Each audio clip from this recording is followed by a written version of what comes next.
السلام علیکم ویورز، آپ اس وقت موجود ہیں میرے یوٹیوب چینل پر اور میں ہوں آپ کی رائٹر منال مہر۔ میں حاضر ہوئی ہوں اپڈیٹڈ ورژن آف سرتاب الفت کی قسط نمبر 3 کے ساتھ۔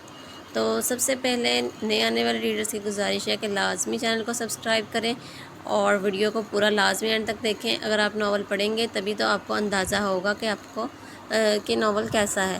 تو انشاءاللہ اور ساتھ ساتھ اپنے ریویوز جو ہے کمنٹ سیکشن میں لازمی دیا کریں۔ اگر آپ کا اچھا رسپانس ہوا تو میں ایپیسوڈ کو لانگ کر دوں گی، اور اس میں نے کافی زیادہ چینجنگز کی ہیں، اس لیے اس پہ بھی تھوڑا بہت ٹائم لگتا ہے۔ تو آئیے بنا دیری کیے اسٹارٹ کرتے ہیں۔ آج ہم ریڈ کریں گے قسط نمبر 3۔ وہ دونوں اس وقت اپنے فلیٹ میں موجود تھے۔ برو، میری کل والی بات پر غور کیا؟ کیا کہتا ہے پھر؟ کروا لوں پاکستان کی ٹکٹ کنفرم؟ حارث دھپ سے اس کے ساتھ صوفے پر آ کر بیٹھا۔ وہ نہ جانے کن سوچوں میں گم تھا۔ اس کے قریب بیٹھنے پر چونک کر اس کی طرف متوجہ ہوا۔ ابھی وہ اس کے جواب میں کچھ کہتا جب اس کا موبائل رنگ ہوا۔ اس نے حیرانی سے فون کی اسکرین کو دیکھا جہاں ڈیڈ کالنگ لکھا جگمگا رہا تھا۔ اس نے ایک بھی منٹ ضائع کیے بنا کال پک کی۔ دوسری جانب کچھ دیر خاموشی کے بعد اس کا نام پکارا گیا۔ کیسے ہو ارسم؟ بڑے پاپا نے محبت سے لبریز لہجے میں پوچھا۔ جو بھی تھا، جتنی بھی ناراضگی ظاہر کرتے، تھا تو ان کا لاڈلا بیٹا۔ یہ وہ خود ہی جانتے تھے کہ اتنے سال کیسے انہوں نے خود کو اس کے معاملے میں بے پرواہ ظاہر کیا تھا۔ ٹھیک ہوں، آپ کیسے ہیں؟ گھر میں سب کیسے ہیں؟ اتنے سالوں بعد یوں بات کرنے میں جھجک محسوس ہو رہی تھی۔ کہاں وہ اس کے باپ ہونے سے پہلے اس کے بیسٹ فرینڈ تھے۔ وہ اپنی ہر بات بچپن سے ان سے ہی شیئر کرتا آیا تھا، اور کہاں اب ان کے درمیان ایک خلیج سی آ گئی تھی۔ اس کے حساب سے وجہ صرف اور صرف وہ لڑکی تھی جو اس کے رشتوں کے درمیان آ گئی تھی۔ سب ٹھیک ہے برخدار؟ تمہاری ماں تمہیں بہت یاد کرتی ہیں۔ تم واپس آ رہے ہو اپنی پڑھائی مکمل ہونے کے بعد؟ وہ حکمیہ لہجے میں بولے۔ سچ میں آپ چاہتے ہیں میں واپس آ جاؤں؟ ارسم نے بے یقینی سے پوچھا۔ اسے یقین نہیں آ رہا تھا کہ اس کے پاپا خود اسے واپس بلا رہے تھے۔ انہوں نے محض ہنکار بھرا، مگر وہ اس کے لہجے میں موجود خنک محسوس کر چکے تھے۔ آپ کو میری شرط تو یاد ہوگی، کیا وہ بھی منظور ہے آپ کو؟ ارسم نے کچھ یاد آنے پر فوراً سوال داغا۔ بالکل منظور ہے، کیونکہ اب ہم سمجھ چکے ہیں کہ زبردستی کے رشتے کبھی پروان نہیں چڑھتے۔ اس لیے ہم نے فیصلہ کر لیا ہے، آپ کے واپس آتے ہی میں دونوں کی رائے سے ہی اس رشتے کا اختتام کروں گا، کیونکہ میں جان چکا ہوں ان سب میں تم دونوں کے ساتھ زیادتی ہوئی ہے۔ بڑے پاپا بڑے سوچ کر الفاظ ادا کر رہے تھے۔ کبھی ان کی یہ خواہش تھی کہ ارسم اور عائرہ نکاح کے بندھن میں بندھ کر ایک دوسرے کے ساتھ بھرپور ازدواجی زندگی گزاریں، مگر ان کے سوچنے سے کیا ہونا تھا؟ ہونا تو وہی تھا جو قسمت کو منظور تھا، اور شاید ان دونوں کی قسمت ایک ساتھ نہیں لکھی تھی۔ شکریہ ڈیڈ مجھے سمجھنے کے لیے، اور میں وعدہ کرتا ہوں سیمسٹر ختم ہوتے ہی واپس آ جاؤں گا۔ وہ اپنی بات کے پورے ہونے پر بے حد مسرور نظر آ رہا تھا۔ وہ کال بند ہوتے ہی اس کی طرف مڑا۔ حارث کب سے اسے اشاروں سے معاملہ جاننے کی کوشش کر رہا تھا۔ کنفرم کروا لے سیٹ، تیرا بھائی بھی پاکستان واپس جائے گا۔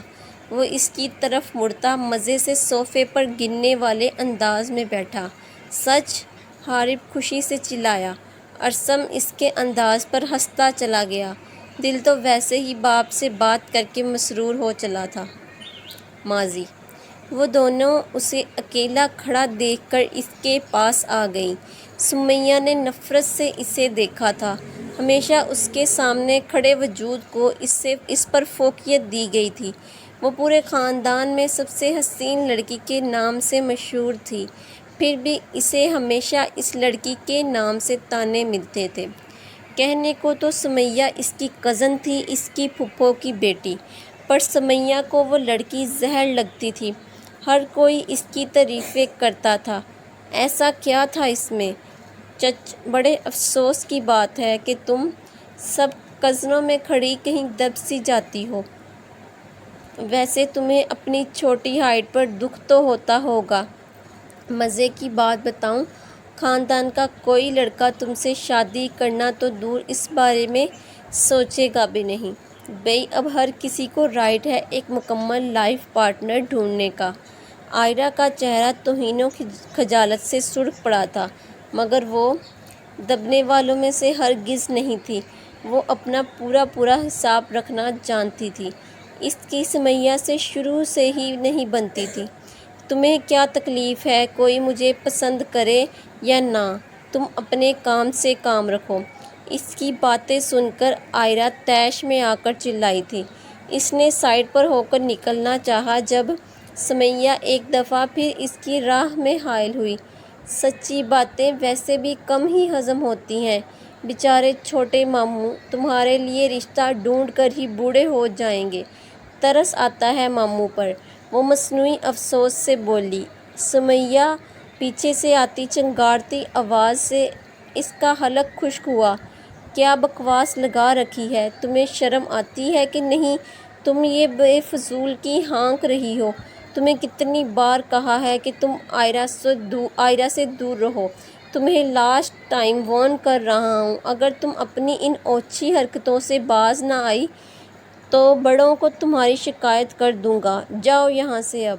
سمیہ منہ بناتی ہوئی وہاں سے نکلتی چلی گئی۔ ارسم نے سمیہ کے ساتھ کھڑی اس کی بہن کو آنکھیں دکھائی، وہ فوراً 9-2-11 ہوئی۔ اس نے ان سے نظریں ہٹا کے اس چھوٹے طوفان کو دیکھا جو پورا دن گھر میں ادھم مچائے رکھتی تھی۔ اوئے چھوٹے طوفان، تو کیوں رو رہا ہے؟ تو سب کو رلا دے۔ وہ اس کی آنکھوں میں ہلکی سی نمی دیکھ کر مزاحیہ انداز میں بولا۔ چلو اندر، سب ویٹ کر رہے ہوں گے۔ وہ اسے نرمی سے پچکارتا، اس کے کندھوں پر ہاتھ جماتا ہوا بولا۔ آرو، کہاں ہو تم؟ وہ اپنے نام کی پکار پر اس کا ذہن ماضی سے لوٹ کر حال میں پہنچا۔ میں کبھی تمہیں معاف نہیں کروں گی۔ بے شک تمہیں لوٹ کر آنے کی اجازت دے دی ہے، وہ بھی صرف تائی جان کی وجہ سے، مگر اب عائرہ کی زندگی میں تمہارا وجود کوئی معنی نہیں رکھتا۔ وہ بے دردی سے گال رگڑتی ہوئی بولی۔ آج وہ کتنے مہینوں کے بعد گھر لوٹا تھا۔ کام کا اتنا پریشر تھا کہ اسے بالکل فرصت نہ تھی۔ اب بھی وہ اپنی بزی روٹین سے وقت نکال کے آیا تھا۔ اسے پتہ تھا کہ اس کی ماں اس سے سخت ناراض تھی۔ کچھ یہ بھی وجہ تھی کہ وہ واپس آیا تھا۔ وہ جب سے آیا تھا آمنہ بیگم اس سے خفا تھی۔ وہ کب سے ان کو منانے کی کوشش کر رہا تھا۔ مما، میری بات تو سنیے، ذوحان ان کے پیچھے آتا ہوا بولا۔ رہنے دو ذوحان، میں جانتی ہوں تمہارے پاس آ جا کے ایک ہی بہانہ ہوگا کہ کام بہت تھا۔ اس کے پاس ہر بار یہی بہانہ ہوتا تھا جس سے آمنہ بیگم عاجز آ چکی تھی۔ وہ خفی سے رخ موڑ گئی۔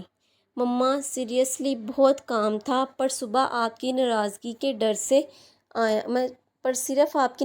کے ڈر سے آیا ہوں۔ وہ ان کا ہاتھ پکڑتا ہوا انہیں منانے والے انداز میں محبت سے بولا، مگر آمنہ بیگم کے منہ پر نو لفٹ کا بورڈ تھا۔ اچھا چلے بتائیے آپ کیسے مانیں گی؟ وہ محبت سے ماں کا چہرہ تکتا ہوا بولا۔ تم نے پہلے کبھی میری بات سنی ہے جو اب سنو گے؟ وہ ناراضگی جتاتے ہوئے بولی۔ مما آپ حکم کریں، وہ سینے پر ہاتھ رکھتا نیچے کی طرف جھکتا ہوا مزاحیہ انداز میں بولا۔ آمنہ بیگم نے اس کے شانے پر چپت رسید کی۔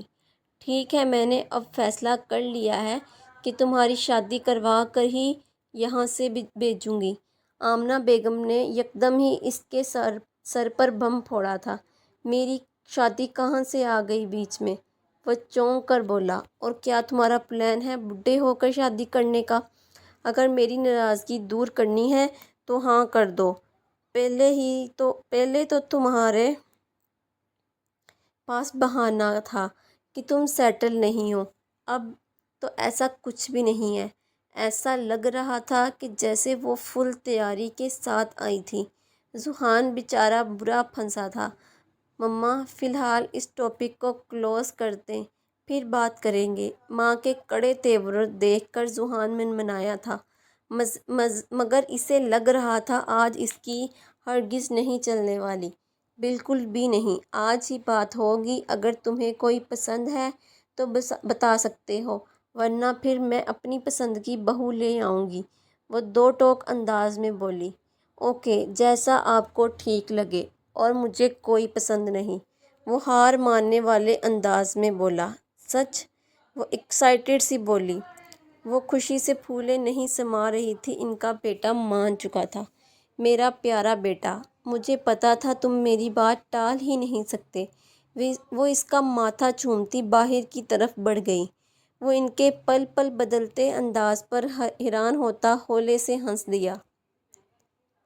اس وقت ساری فیملی ایک ساتھ جمع تھی۔ وجہ آج کی دعوت تھی، جو کبیر کے پروموشن کی صورت میں تھی۔ 2 سال ہو گئے تھے اسے اس کمپنی میں کام کرتے ہوئے۔ کبیر اور مسفرہ دونوں ہی مڈل کلاس فیملی سے بلونگ کرتے تھے۔ مڈل کلاس فیملی سے بلونگ کرنے کے باوجود اس کے شوق بڑے تھے۔ اکثر پارٹیز میں وہ اپنے دوستوں سے کار ایک دن کے لیے ادھار لے لیتا تھا تاکہ سب کے سامنے خود کو امیر ثابت کر سکے۔ مسفرہ اپنے ماں باپ کی اکلوتی اولاد تھی۔ اس کے والد پچھلے کئی سال سے ایک امیر و کبیر فیملی کے ہاں ڈرائیور کی نوکری کرتے تھے۔ پچھلے 7 سال ایک ایکسیڈنٹ میں ان کی دونوں ٹانگیں ناکارہ ہو چکی تھیں۔ تب سے مسفرہ اپنی اسٹڈی کے ساتھ کچھ ٹیوشنز وغیرہ بھی دیتی تھی۔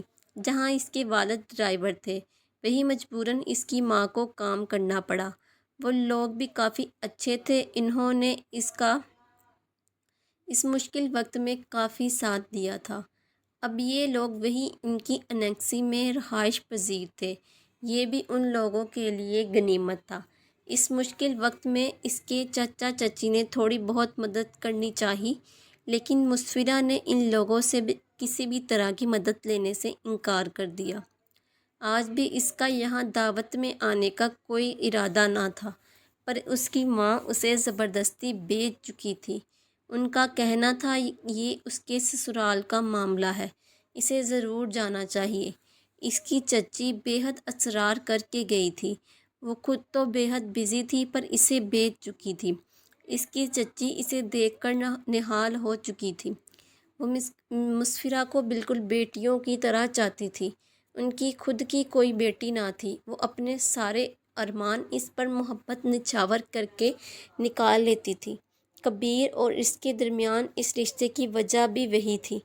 کبھی کبھی اس کا دل چاہتا تھا کہ وہ سب کے سامنے اس کی حقیقت اشکار کر دے، پھر اپنے بابا کی حالت اور گھر کے حالات اسے خاموش کروا دیتے تھے۔ چچی، میں آپ کی مدد کروا دوں؟ وہ چچی کے پاس کچن میں آتی ہوئی بولی، جہاں تقریباً ساری خواتین موجود تھیں۔ نہیں میری جان، سارا کھانا باہر کا ہے، تم کہاں ادھر بوڑھوں میں آ رہی ہو؟ اوپر چلی جاؤ، سب وہیں ہیں۔ اس کی چچی پیار سے اس کا گال تھپتھپاتی ہوئی بولی۔ پر چچی، میں یہیں ٹھیک ہوں، وہ جھجکتی ہوئی بولی۔ ارے جاؤ بچے، تم یہاں بیٹھ کر کیا کرو گی؟ جاؤ، شاباش، تمہارا اپنا گھر ہے، چچی اسے پیار سے سمجھاتی ہوئی بولی۔ جی چچی، وہ سر ہلاتی اوپر کی طرف بڑھ گئی۔ وہ سب جو چھت پر جمع تھے اسے آتا دیکھ کر کچھ سیکنڈ کے لیے خاموش ہو کر پھر سے شروع ہو چکے تھے۔ ویسے کبیر، تمہیں اس میں کیا نظر آیا؟ ایک کزن اسے دیکھ کر طنزیہ انداز میں بولی۔ مجھے نہیں، ماما کو، وہ بے نیازی سے بولا۔ نہیں یار، یہ مت کہہ، یہاں کھڑی ان چڑیلوں سے 100 گنا پیاری ہیں بھابی جی، اور ساتھ میں تجھے انٹرٹین بھی کرتی رہیں گی۔ کبیر جی، یہ کبیر کا کزن تھا جو مسفرہ کے بولنے کے انداز کی نقل اتارتا کمینگی سے بولا۔ پھر تو جیسے سب کے ہی نہ ختم ہونے والے کہکے شروع ہو چکے تھے۔ مسفرہ نے بھیگی نگاہیں اٹھا کر اپنے مجازی خدا کو دیکھا جو کسی کو منع کرنے کی بجائے خود بھی سب میں شامل تھا۔ اسے اپنی ذات کی اس کمی سے خود بھی نفرت تھی۔ کیوں وہ سب کی طرح پرفیکٹ نہیں تھی؟ کیوں اسے بولنے میں دقت ہوتی تھی؟ بچپن سے ہی اسے بولنے میں دقت ہوتی تھی۔ جب سب بچے اس کا مذاق اڑاتے تو وہ روتی ہوئی اپنی ماں کے پاس جاتی تھی جو اسے ہر دفعہ ایک نئے طریقے سے سمجھاتی تھی۔ جب وہ تھوڑی بڑی ہوئی تو اپنی بات اپنے تک محدود رکھنے لگی۔ اس کی ماں اکثر اس سے کہتی تھی کہ دیکھنا میری بیٹی کے لیے شہزادہ آئے گا، تم میں کوئی کمی نہیں ہے، لیکن اگر تمہیں لگتا ہے کہ تم میں کمی ہے تو وہ تم میں موجود کمی کو دیکھ کر بھی تمہیں اپنائے گا، تم سے محبت کرے گا، اور جو تمہارا مذاق بنائے گا تمہاری خاطر اس سے لڑے گا۔ ماما دیکھ لیں، شہزادہ تو آ گیا میری لائف میں، لیکن وہ بھی سب کے جیسا نکلا۔ وہ کبیر کا حسین چہرہ تکتے ہوئے بڑبڑائی، ماما آپ نے غلط کہا تھا۔ وہ آنکھوں میں آئی نمی لیے اس کے کمرے سے کیا اس کے گھر کی دہلیز بھی پار کر گئی۔ عاجزی کے لباس میں دلوں کے یزید ہیں لوگ۔ ہائے زی، وہ بغیر نوک کیے اس کے کمرے میں داخل ہوئی۔ ذوحان نے ماتھے پر پر ڈالے اسے گھورا۔ تمہیں تمیز نہیں ہے منسا، کسی کے کمرے میں داخل ہونے سے پہلے پرمیشن لینی چاہیے، یہ بات تمہیں کب سمجھ آئے گی؟ اور یہ زی کیا ہوتا ہے؟ ہاں، میں تم سے کتنا بڑا ہوں؟ ایسا اچھا لگتا ہے کہ تم مجھے نام سے بلاؤ۔ ذوحان کو اس کا یہ انداز ایک آنکھ نہ بھایا تھا۔ پر میں تو آپ سے ملنے آئی تھی، آپ ہمیشہ ہی ایسے ڈانٹتے ہیں مجھے۔ وہ جو یونی سے سیدھا اس کے کمرے میں آئی تھی ملنے، اس کے یوں بری طرح جھڑکنے پر منہ لٹکاتی ہوئی بولی، اوکے سوری، اب نہیں آتی آپ کے روم میں۔ منسا منہ بسورتی دروازے کی طرف بڑھی۔ اسے یوں رونے والا منہ بنا کے واپس جاتا دیکھ کر وہ نرم پڑا۔ منسا، میرا ارادہ آپ کو ڈانٹنے کا نہیں تھا، میں تو بس سمجھا رہا تھا۔ چلو چھوڑو ان سب باتوں کو، کیسی ہو؟ ذوحان کے نرم انداز پر کھل اٹھی تھی۔ میں بالکل ٹھیک ہوں، وہ فوراً چہکتی ہوئی بولی۔ اسے کیا پتہ تھا وہ لڑکی پوری ڈرامہ کوئین تھی۔ اوکے، یہاں پر ہماری قسط کا اختتام ہوتا ہے، جو کہ ہے قسط نمبر 3، اور انشاءاللہ آپ کے ریویوز پر، آپ کے رسپانس پر میں جو ہے دیکھوں گی کہ اگلی قسط جو ہے کب اپلوڈ کرنی ہے۔ کوشش تو یہ ہوگی کہ روز اپلوڈ کروں، کیونکہ مجھے ایک ساتھ جو ہے 3 قسط ریکارڈ کرنی پڑتی ہے۔ ابھی ایک اور قسط ریکارڈ کرنی ہے، آپ لوگوں کو پتہ ہی ہوگا، جو دوسرے چینل پر اپلوڈ کرنی ہے رات کو، تو اسٹارٹنگ سے، تو اس لیے تھوڑا سا بزی ہوتی ہوں۔ اور اگر ایک دفعہ جو ہے، اگر آپ کا اس ناول پہ رسپانس اچھا آیا تو میں کوشش کروں گی کہ لانگ ایپیسوڈ میں اس کو کور کر کے جلد سے جلد پوری کر دوں۔ اور تب تک دعا میں یاد رکھیے گا۔ اللہ حافظ۔